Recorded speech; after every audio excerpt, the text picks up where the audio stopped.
Ağzını bağlayıplar oradan. İki kapitajın üstünde bir damcı su yoktu. Bizim davamız oldu ki bizim bu kapitajlara hiç olmasa bir balaca su gelsin ki içme suyumuz olsun. Bizi traktörle adalayırlar, polisle adalayırlar. Rüstem Mallum bizi koymur ki yaşamımızı devletten isteyək, tahmin eləyək. Buyur, bu bizim kapital. Neyle su verir bize? Arzumuz odur ki su versinler. Su versinler bize. Ayrı şey istemiyoruz ki kardeş. Kapitajımızın üstüne içme suyu tökülsün, geçsin evlere. Bizi sahada bölürler. Burada dağlık arazidir. Yüksek derecede şaxta olur. Bağlayan kimi sularımız donur. Ona göre de bizim su mütemadi akmalıdır. Zahiriye 5 kapitaj verilip, Zahirden Lizbir'de kadar. Bütün bulaklarımızı, yeraltı sularımızı, kuru sularını çekip aparıp biz su tapırıq. Biz oradan gelen su 10 tane 500'lük turbiyası var. Onların turbası bütün sorur aparır kardeş. Bize su gelmiyor. Bizi suyla temin eləyin, xahiş eləyin. Sağ ol Telman, sağ ol.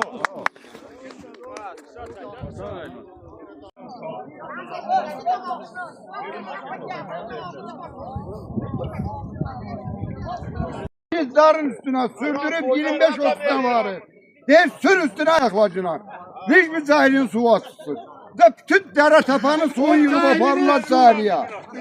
Neyse maksada bu çizgileşti. Faiz yemeğini çizgileşti. Bizden düşmançılığı biz devletin milleti değil. Bu cemaati niye bu cürası? Orada bir xeyir görmürsen niye bu uğraşır?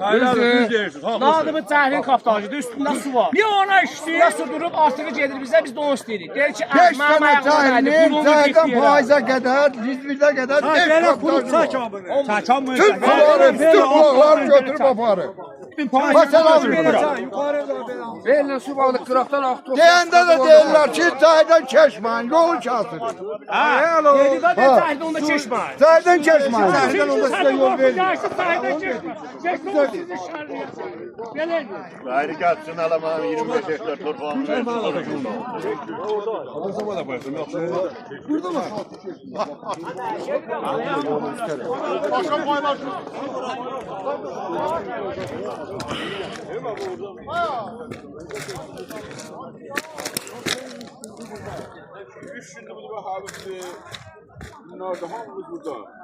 Gördüğünüz kimi bax bu cemaatın şahatıdır. Bu da bax Zəhrinin kaptajı budur.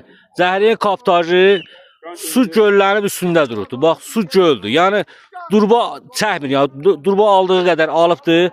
Qalan artan suda bax buradan bir kanal açmışıq. Bir xırdacana su gedir aşağıya. O da gedib heç payızın kaptajına çatmır. Yəni yolda batır gedir.